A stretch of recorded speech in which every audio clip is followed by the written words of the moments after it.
In this video, I'll show you the easiest way to do slow motion in DaVinci Resolve 16. Let's get into this right away.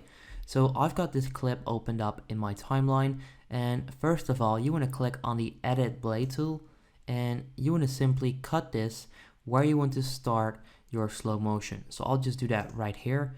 Then next up, you want to drag this over to where you want to stop the slow motion. So I'll just do that right there, and then once again, cut it.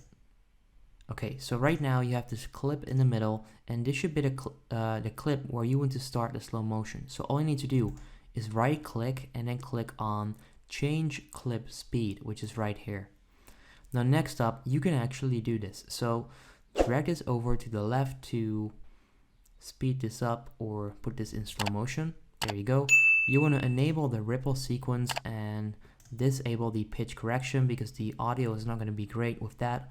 So let's say that you want to be at 50. Let's see, there you go. You can then click on change, and there you go. So right now we've got this clip in slow motion. Let's see if that actually works as well. I'll start playing it right now.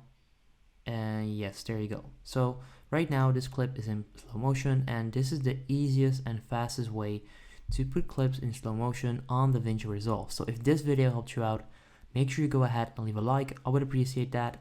Make sure you subscribe as well for more content like this. I'm trying to build the biggest and best how-to channel on YouTube. So that would be very much appreciated. And then I'll see you in the next video. Have a good day.